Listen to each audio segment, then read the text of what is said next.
नमस्कार साथियों, आप सबका स्वागत है हमारे आज के इस सेशन में। हम जियोग्राफी यानी कि भूगोल के अध्याय 7 जिसका नाम है राष्ट्रीय अर्थव्यवस्था की जीवन रेखाएं का भाग 2 करेंगे। बच्चों, इससे पहले भाग 1 के अंदर हमने स्थल के ऊपर जो भी परिवहन होते हैं उनके बारे में बात की। स्थल के ऊपर परिवहन यानी कि सड़क परिवहन की बात की, रेल परिवहन की बात की और पाइपलाइन परिवहन की बात की। आज हम जो बात करेंगे बच्चों, इसके अंदर जल परिवहन, वायु परिवहन और संचार परिवहन के बारे में बात करेंगे। तो आइए शुरू करते हैं हमारा आज का अध्याय 7 जिसका भाग 2। आज बात करेंगे बच्चों जल परिवहन। जैसे स्थल पर परिवहन होता है बच्चों कि अगर कम दूरी के लिए जाना है तो सड़क परिवहन सही रहता है, लंबी दूरी के लिए जाना है तो रेल परिवहन सही रहता है। ऐसे ही व्यापार के दृष्टिकोण से जल परिवहन भी अपने आप में एक सुगम और सस्ता परिवहन है। तो आइए देखते हैं जल परिवहन के बारे में। यह परिवहन का सबसे सस्ता साधन है। जल परिवहन भारी और विशाल सामान को ले जाने के लिए अत्यंत उपयुक्त है। इसमें ईंधन की कम खपत होती है और यह पर्यावरण हितैषी भी है। बच्चों, अगर ईंधन कम लगेगा तो अपने आप सीधी सी बात है, जब ईंधन का उपयोग कम हो रहा है तो कहीं ना कहीं पर्यावरण प्रदूषण भी कम होगा और पर्यावरण प्रदूषण कम होगा तो ये अपने आप में एक सुगम रास्ता बनता है। क्योंकि बच्चों, जल के द्वारा परिवहन करने पर जल की धाराओं के द्वारा भी आगे बढ़ा जाता है, तो कहीं ना कहीं वो सहयोग करती है व्यापार के अंदर एक स्थान से दूसरे स्थान तक जाने में। तो टोटल जो स्थलीय जलमार्ग है बच्चों, स्थलीय जलमार्ग का मतलब होता है जो भारत के अंदर है, यानी कि समुद्री मार्ग के तहत नहीं है, वो है 14,500 किलोमीटर लंबा। अब इसको हमने अलग अलग जलमार्गों की संख्या में बांटा गया है, यानी कि जलमार्ग 1, जलमार्ग 2, जलमार्ग 3। ये हमारे ही देश के अंदर अलग अलग जो बड़ी नदियां हैं उनके अंदर परिवहन जो किया जाता है उसकी बात कर रहे हैं। तो निम्नलिखित जलमार्गों को राष्ट्रीय जलमार्ग घोषित किया गया है, जिसमें पहला है इलाहाबाद और हल्दिया के बीच का गंगा का मार्ग। बच्चों, अगर आपसे कोई पूछे कि नेशनल या जो जल मार्ग है NW1 नेशनल वाटर मार्ग 1, तो जो बच्चों NW1 जो है वो है इलाहाबाद और हल्दिया के बीच, जिसकी लंबाई है 1620 किलोमीटर और यह गंगा नदी के तहत जाता है। यह है बच्चों पहला जलमार्ग, जिसे जलमार्ग संख्या 1 कहा जाता है। इसके बाद सदिया और धुबरी के बीच ब्रह्मपुत्र का मार्ग, यानी कि ये जो जलमार्ग है बच्चों ये ब्रह्मपुत्र नदी के अंदर है। जो पहला जलमार्ग था वो गंगा नदी के अंदर था और इसकी लंबाई है बच्चों 891 किलोमीटर और ये कहां से कहां है, सदिया और धुबरी, यानी कि सदिया से लेके धुबरी तक है। इसे जलमार्ग संख्या 2 कहा जाता है। इसके बाद बच्चों केरल का पश्चिमी तटीय नहर, आपने देखा होगा बच्चों केरल जो है बिल्कुल भारत के इस तरफ पड़ता है, तो इस जगह भी कुछ नदियां हैं जहां पे परिवहन किया जाता है। तो केरल का पश्चिमी तटीय नहर यानी कि कोट्टापुरम से कोम्मान तक, उद्योग मंडल और चंपकारा नहरें 205 किलोमीटर, यानी कि ये जो जलीय मार्ग बनता है हमारा, जिसे जलमार्ग संख्या 3 कहा जाता है, ये है कुल 205 किलोमीटर। ये बच्चों मेन जो 3 हमारे राष्ट्रीय जलमार्ग थे उनके बारे में देखा। इसके अलावा गोदावरी, कृष्णा, सुंदरबन, बराक, ब्राह्मणी, बकिंघम केनाल, पूर्व पश्चिम नहर, दामोदर घाटी नहर का नाम अन्य सक्षम जलमार्गों की श्रेणी में आता है, यानी कि इन नहरी तंत्रों के अंदर भी जलमार्ग का उपयोग किया जाता है। अब बात करता हूं तो प्रमुख समुद्री पत्न। समुद्री पत्न का मतलब होता है बंदरगाह से, मतलब जहां से व्यापार किया जाता है, जहां से अंतर्राष्ट्रीय व्यापार से कोई चीज अगर आयात की जाती है तो वो जहां आकर रहता है, जहां से सामान की लोडिंग और अनलोडिंग की जाती है, उस स्थान को कहा जाता है पतन। भारत की तटरेखा 7316.6 किलोमीटर लंबी है। बता, तटरेखा का मतलब होता है कि वो हिस्सा जहां समुद्र लगता है। तो भारत के लगभग, अगर मैं बात करूं कि 7316.6 किलोमीटर जो है ये तटीय क्षेत्र है। इसमें 12 प्रमुख और 181 मध्यम और छोटे पतन है, यानी कि मेनली हम 12 प्रमुख जो है उनकी बात करेंगे बच्चों की, कौन कौन से प्रमुख जो पतन है उनकी बात करेंगे।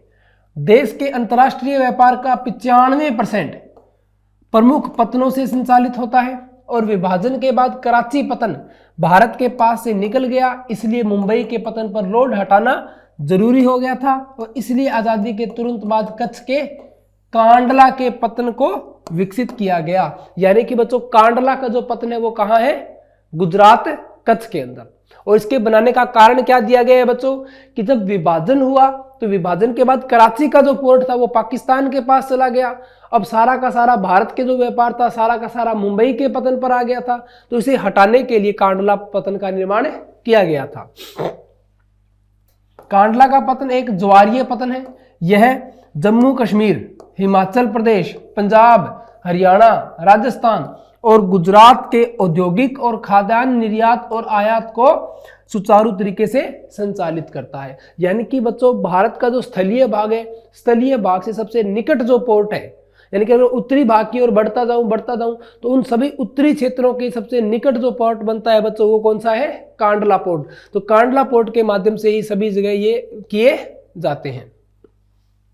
मुंबई एक विशाल पतन है जो कि आजादी से पहले का बना हुआ है, जहां प्राकृतिक रूप से खुले और बड़े हार्बर हैं।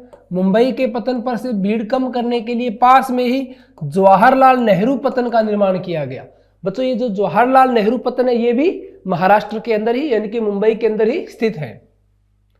गोवा का मारमगोवा पतन लौह अयस्क के निर्यात के लिए एक अग्रणी है और इस पतन से भारत के लौह अयस्क के निर्यात का 50% हिस्सा संचालित होता है। यानी कि भारत में जितना भी लौह अयस्क का निर्यात किया जाता है उस निर्यात का 50% इसी पोर्ट से, इसी पतन से किया जाता है। कर्नाटक के न्यू मंगलोर पतन के कुद्रेमुख की खानों, बच्चों आपको मैंने पहले भी बताया था कुद्रेमुख की खाने ये लौह और सोने दोनों के लिए इंपॉर्टेंट खाने हैं। से निकलने वाला लौह अयस्क निर्यात होता है। जैसे कि पहले भी बताया था यहां से जितना भी लोहा निकलता है वो 100% लोहा निर्यात किया जाता है। कोच्चि का पतन सुदूर दक्षिण पश्चिम में है जो लेगुन के मुहाने पर स्थित है और जहां प्राकृतिक हार्बर है। ये कोच्चि के पोर्ट की बात की है बच्चों। अब बात आती है बच्चों पूर्वी तट की। जैसे कि आपको पता है कि ये जो तट है बच्चों, यहां तमिलनाडु की जो बाउंड्री लगती है, तो पूर्वी तट पर तमिलनाडु का तूतीकोरन पतन है। यहाँ एक प्राकृतिक हार्बर है और आसपास के इलाके समृद्ध हैं, इसलिए यहाँ से श्रीलंका, मालदीव और भारत के तटीय इलाकों के लिए विविध प्रकार के वस्तुओं का व्यापार संचालित किया जाता है। यानी कि यहाँ देखो बच्चों, यहाँ हमारे मालदीव पड़ता है, इस जगह हमारे श्रीलंका पड़ता है और यहाँ इस तरफ इंडोनेशिया वगैरह जितने भी हमारे जो दक्षिण एशिया के राज्य हैं वे पड़ते हैं, देश हैं वे पड़ते हैं।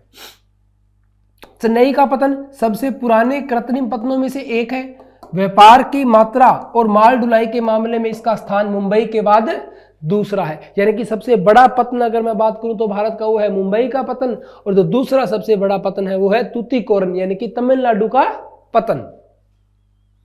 विशाखापट्टनम जमीन से गिरा हुआ, गहरा और सुरक्षित है। इसका निर्माण मूल रूप से लौह अयस्क के निर्यात के लिए किया गया था। बच्चों ये तो था अपना जल परिवहन।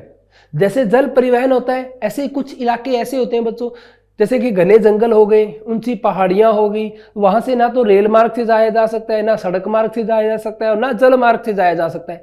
फिर ऐसे इलाकों में पहुंच बढ़ाने के लिए हम यूज करते हैं वायु परिवहन। तो अब हम बात करेंगे वायु परिवहन की।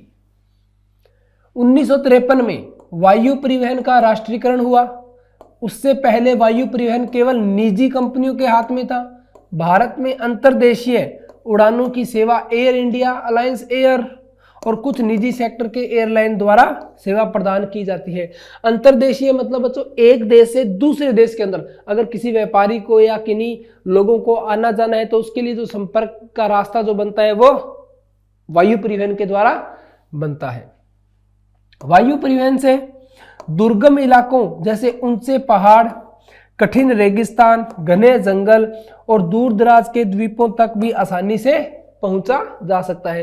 यानी कि वे क्षेत्र जहां पर जल मार्ग, स्थल मार्ग के द्वारा नहीं पहुंचा जा सकता वहां पर एयर मार्ग के द्वारा यानी कि वायु मार्ग के द्वारा पहुंचा जा सकता है। अब बच्चों मैं बात करता हूं संचार सेवाओं की। जैसे कि हमने जल मार्ग की बात की, वायु मार्ग की बात की, ऐसे ही संचार सेवाएं भी होती हैं।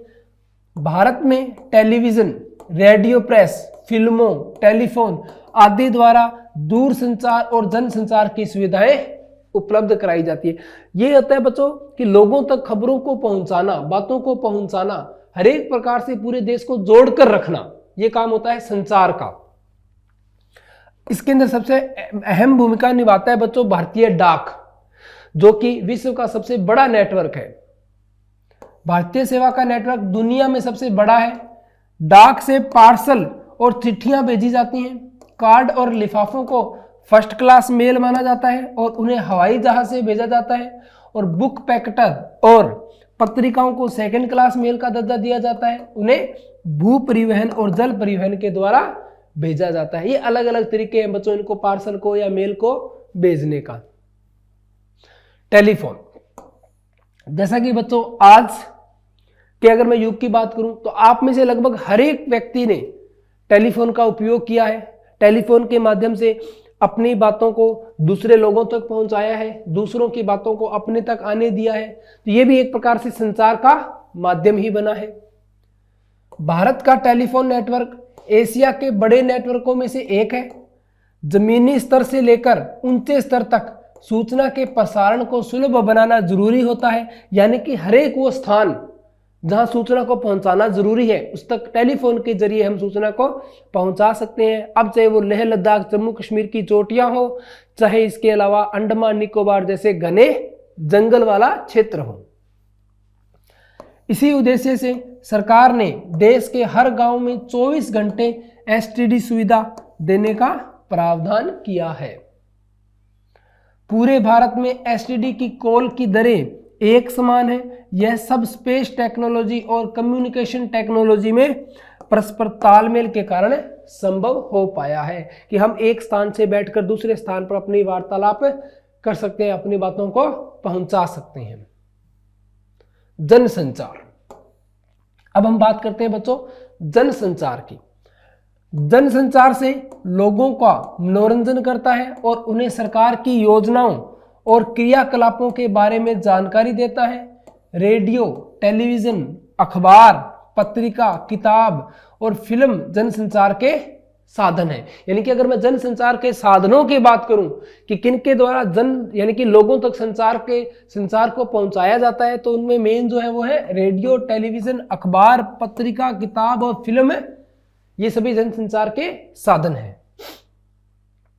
विभिन्न प्रकार के कार्यक्रम प्रसारित होते हैं। ये कार्यक्रम विभिन्न क्षेत्रीय और स्थानीय भाषाओं में होते हैं और पूरे भारत में फैले विविध प्रकार के लोगों तक पहुंचते हैं। यानी कि ये किसी भी भाषा के अंदर किसी भी एक शैली के अंदर हो सकते हैं।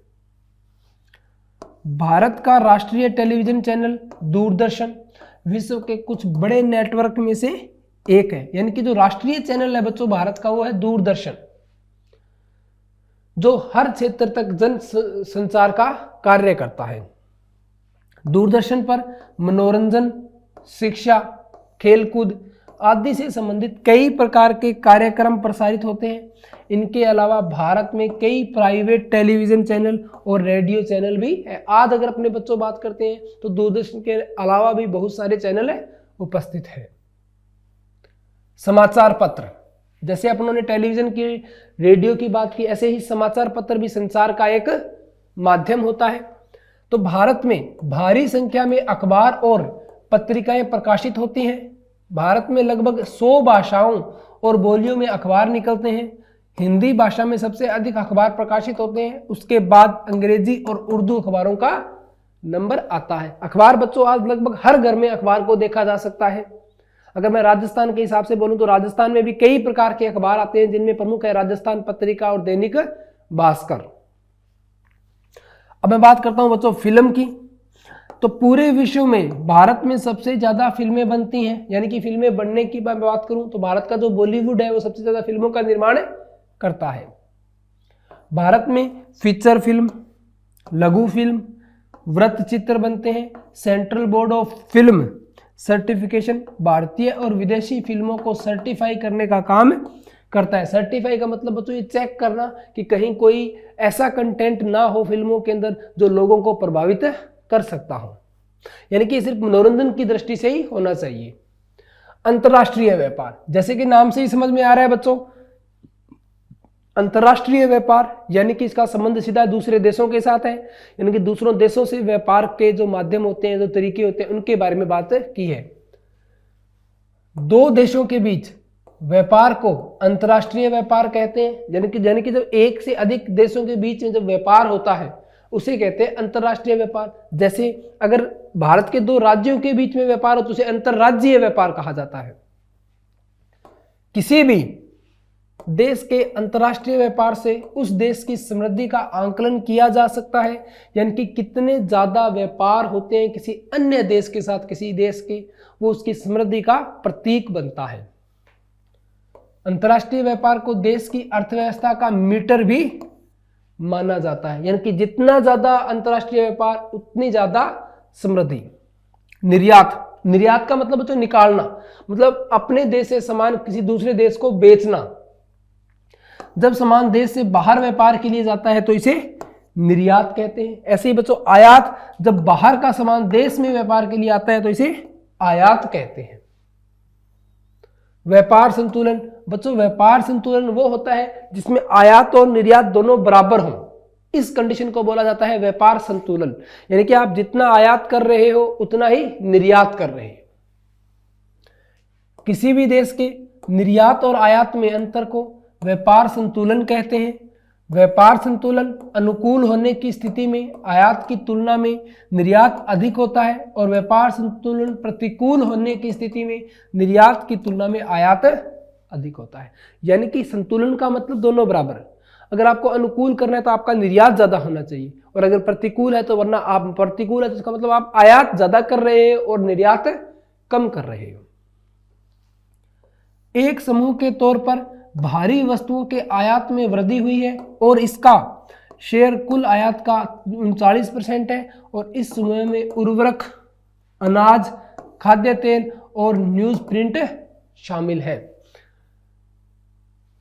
पिछले 15 सालों में अंतर्राष्ट्रीय व्यापार में जबरदस्त बदलाव आया है। वस्तुओं के आदान प्रदान की तुलना में सूचना, ज्ञान और प्रौद्योगिकी का आदान प्रदान अधिक बढ़ गया है। अंतर्राष्ट्रीय स्तर पर आज भारत का सॉफ्टवेयर महाशक्ति के रूप में जाना जाता है, और भारत का सॉफ्टवेयर महाशक्ति के रूप में जाना जा रहा है, इसीलिए कहीं ना कहीं जो सूचना का आदान प्रदान है वो भी बढ़ रहा है। तो बच्चों इसी के साथ हमारा ये अध्याय यही समाप्त होता है। यह अध्याय हमने 2 भाग में किया था, जिसके पहले भाग में हमने स्थल परिवहन के बारे में जाना, जबकि दूसरे भाग में हमने जल परिवहन, वायु परिवहन और संचार के बारे में जाना। तो बच्चों इसी के साथ हमारा जियोग्राफी का जो सिलेबस था, भूगोल का जो सिलेबस था, वो भी यहीं समाप्त होता है। धन्यवाद।